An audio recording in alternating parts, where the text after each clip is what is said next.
wabarakatuh. Waalaikumsalam. Alhamdulillah, pada kesempatan hari ini bersama saya Ahmad Kartapati dalam program Kampus ITA Menyapa. Para pemirsa sekalian di mana saja berada, izinkanlah kami dalam program Kampus ITA Menyapa dalam episode pertama ini Pak ingin bersilaturahmi dengan Pak Rektor dalam episode tentang 1 tahun kepemimpinan Pak Dr. Haji Hairil Anwar dalam menjadi Rektor YAIN Palangkaraya. Pada kesempatan hari ini, pertama kami ingin menyapa Pak Rektor, apa kabar? Alhamdulillah, sehat. Terima kasih Pak Rektor. Dalam kesempatan ini ada beberapa hal yang ingin kami tanyakan dalam program Kampus ITA Menyapa pada hari siang yang berbahagia ini tentang perkembangan kampus YAIN Palangkaraya. Pak Rektor yang berbahagia yang kami cintai, kemudian para pemirsa di mana saja berada, selama kurang lebih 1 tahun Bapak Dr. Haji Hairil Anwar memimpin YAIN Palangkaraya. Beberapa topik yang ingin kami tanyakan. Pertama, Pak Rektor mohon izin, kami ingin tahu tentang progres pengembangan organisasi dalam Bapak mengembangkan YAIN Palangkaraya. Baik, terima kasih. Assalamualaikum warahmatullahi wabarakatuh. Waalaikumsalam warahmatullahi wabarakatuh. Alhamdulillah, wassalatu wassalamu ala rasulillah wa ala alihi wa sahbihi wa man tabi'ahum wa wala wa ba'd. Ya, yang saya hormati Saudara Kasubag Umum Kartapati dan pemirsa yang kami banggakan, menjawab pertanyaan dari program kampus ITA ini, program YAIN ke depan itu terkait dengan masalah struktur dulu ya. Nah, setelah saya dilantik, tepatnya itu tanggal 8 April 2019. Jadi kalau 8 April 2019 sebenarnya sudah lebih dari 1 tahun. Mungkin 1 tahun 4 bulan. Nah, 1 tahun 4 bulan. Nah, dalam perjalanan YAIN selama ini, alhamdulillah itu mengalami progres yang menurut saya ya meskipun tidak begitu maju tapi ada perkembangan-perkembangan. Nah, yang pertama itu adalah setelah saya dilantik itu saya memikirkan tentang siapa-siapa yang akan mengisi wakil rektor, kemudian dekanat, kemudian juga yang lain-lainnya. Nah, saya dari awal sudah berpatokan kepada statuta. Jadi statuta itu pegangan kita bersama untuk mengisi pejabat-pejabat yang ada di YAIN Palangkaraya ini. Sebab kalau tidak sesuai dengan statuta itu kita jadi bermasalah. Yang pertama kami memikirkan tentang bagaimana mengisi sesuai dengan statuta itu, dan alhamdulillah semua warek, kemudian juga dekanat, kemudian juga direktur itu alhamdulillah bisa sesuai dengan statuta aturan yang telah ditentukan. Nah, kemudian hanya satu kalau tidak salah yang diperhatikan, yakni di wakil dekan 2 di Fakultas Syariah, itu Ibu Nurwili. Itu beliau siap untuk membantu dengan diperhatikan, yang alhamdulillah sampai sekarang berjalan dengan baik. Nah, itulah pertama kami lakukan untuk bisa sama-sama mengembangkan YAIN ke depan itu. Nah, itu yang pertama kita lakukan dari sisi struktur, mengisi jabatan-jabatannya. Nah, kemudian dalam perkembangan berikutnya itu ternyata ada beberapa yang belum ada strukturnya. Nah, inilah yang kita nanti bicarakan pada level tingkat pusat sana nanti terkait dengan katakanlah kayak gugus mutu, kemudian komite ini mutu juga, ini juga harus kita pikirkan, termasuk juga rumah moderasi beragama, kemudian rumah halal, kemudian rumah jurnal dan lain-lain. Nah, tapi gini, karena ini kita merencanakan mau ke UIN, nah ini antara dua yang mana yang kira-kira kita dulukan ini. Yang mudah-mudahan kita UIN ini tahun 2020 itu bisa goal lah itu ya. Nah, beberapa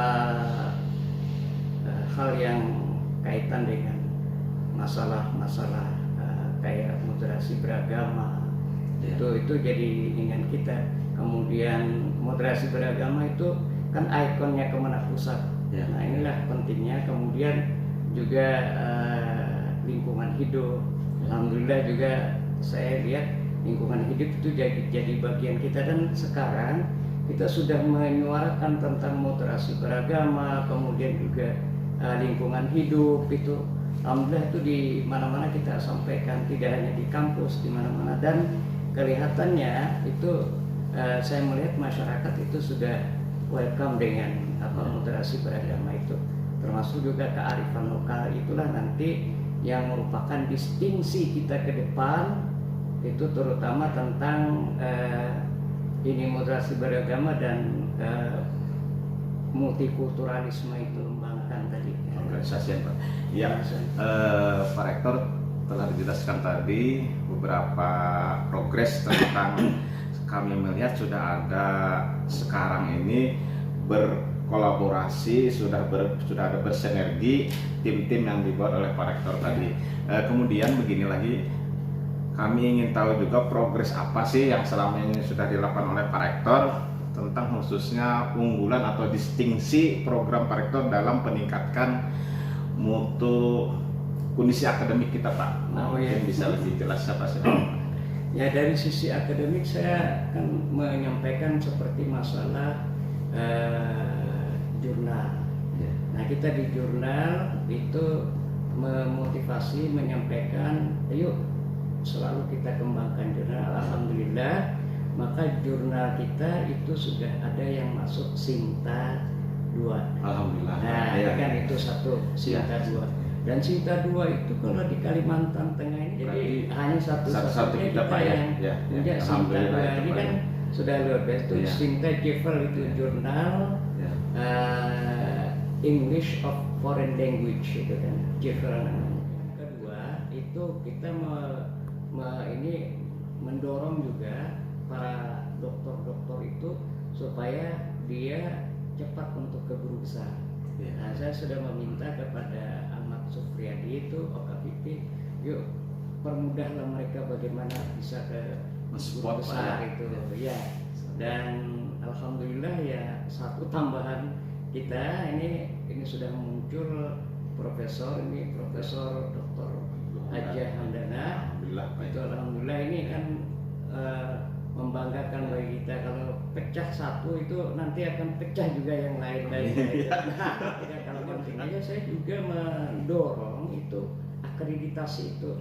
Makanya yang pertama itu ini poin akademik kita nih akreditasi. Karena ujung tombaknya akreditasi. Makanya saya itu meminta kepada LPM. Pertama itu adalah ayo kita, karena sudah habis rensra kita kan, yuk buat rensra. Kemudian di rensra itu ya salah satu diantaranya harus ada visi misi kan. Nah, visi misi kita lalu dibuatlah visinya itu menjadi perguruan tinggi unggul dan berkarakter Islami dan terpercaya di kawasan Asia tahun 2039. 2039. Jadi tahun 2000. Nah, ini harus kita gaungkan di situ. Pertama unggul itu terkait akreditasi. Akreditasi kan sekarang unggul namanya. Nah, itu kita terus harus unggul. Makanya sekarang ada yang A sudah kan. Sekarang yang PDA A sudah ini. Ini satu prestasi juga ini yang A ini kan. Nah, ini nanti mendukung nanti ke UIN. Profesor mendukung ke UIN. Kemudian sudah banyak saya kira itu yang ini. Terakhir Pak, ini yang paling ditunggu oleh Ya. para pemirsa kampus ITAH di mana saja berada, tentang isu-isu alih status Pak. Ya. Nah, ini mungkin perlu Bapak jelaskan progres apa sih selama ini yang telah Bapak lakukan dengan tim-tim untuk menggolkan IAIN Palangkaraya menjadi UIN Palangkaraya. Ya. Silakan Pak. Oke, baik. Nah, saya setelah dilantik itu akan melanjutkan periode sebelumnya Bapak Dr. Ibnu SPU gitu. Itu sudah masukkan proposalnya di sana. Nah, kemudian saat Ramadan tahun yang lalu ya, tahun yang lalu bukan tahun ini Ramadan. Itu dipanggil lalu dibina lah di Bogor gitu. Nah, di Bogor itu kami bersama Pak Kodir, kemudian juga Wandana, kemudian juga Pak Sardini dan juga Pak Lukman Hakim dulu kan. Pak Lukman itu ke sana. Nah, ada pembinaan terkait dengan PMA nomor 14 2015. Ada PMA-nya. Jadi ada PMA itu. PMA itulah yang meminta minimal 15% profesor di situ. Wah, gimana ini, berat sekali kita. Jadi waktu itu aduh susah ini kalau kita melihat umpamanya 15% profesor ya kita belum ada profesornya. Salah satu kendala. Ya, itu kendala kita, itu yang pertama. Nah, agak berat kita yang ke sana. Nah, kemudian tapi kita tidak pesimis juga, terus saja kita karena kan harus maju terus kita saat itu. Nah, kemudian lalu akhir Desember 2019 ada dan itu ternyata begitu dimasukkan di Kemenpan itu diceknya dengan PMA-nya itu tidak ada yang memenuhi profesor 15%, dikembalikan lagi. Lalu saran dari Kemenpan itu yang ini dari pejabat di sana, ini PMA yang bermasalah. Kalau sampean PMA-nya tetap 15% profesor ya ada yang masuk semuanya 9. Nah, akhirnya apa? Akhirnya lalu dikembalikan semuanya. Tapi sudah proses kan, mereka visitasi sudah. Nah, PMA-nya lah yang diturunkan. Ada perubahan. Tapi kita bersyukurlah dengan yang 9 ini artinya menurunkan PMA tadi kan. Nah, PMA ini turun. Sekarang informasi draftnya itu minimal 4 profesornya. Tapi kalau belum punya profesor, ada hanya 1 atau 2 profesor, itu boleh meminta surat tugas dari perguruan tinggi negeri yang lain menugaskan untuk mengajar di IAIN Palangkaraya. Jadi bisa saja kita dengan UPR dengan mungkin 2 minggu dari sekarang itu akan ada presentasi lagi di Jakarta. Nanti setelah presentasi visitasi ke IAIN Palangkaraya, baik dari Kemenak kemudian dari Kemenpan. Nah, sesuai dengan PMA yang terbaru ini, PMA-nya masih di Kemenkumham, belum turun lagi. Jadi kalau sudah turun, dipelajari oleh asesor, baru nanti kita asesmen di Jakarta itu. Nah, inilah perkembangannya. Jadi mohon doa dan dukungan kita bersama, kebersamaan kita. Insya Allah saya yakin bahwa kita bisa jadi UIN. Nah, itu harapan kami. Ya. Terima kasih Pak Rektor. Alhamdulillah para pemirsa kampus ITAH dan pencinta IAIN Palangkaraya, itulah tadi paparan dari Bapak Rektor kita, Bapak Dr. Haji Hairil Anwar, menjelaskan tentang kondisi setahun selama beliau memimpin IAIN Palangkaraya. Harapan kami dari kampus ITAH IAIN Palangkaraya, ayo kita sama-sama mendukung kepada IAIN Palangkaraya agar menjadi UIN Palangkaraya. Terima kasih, mungkin itu saja dari kami Pak Rektor. Mohon izin, terima kasih atas sambutannya kepada kami. Mudah-mudahan apa-apa yang kita laksanakan selama ini menjadi berkah buat kita semua. Amin. Terima kasih. Ya. Saya mohon maaf. Assalamualaikum warahmatullahi wabarakatuh. Waalaikumsalam.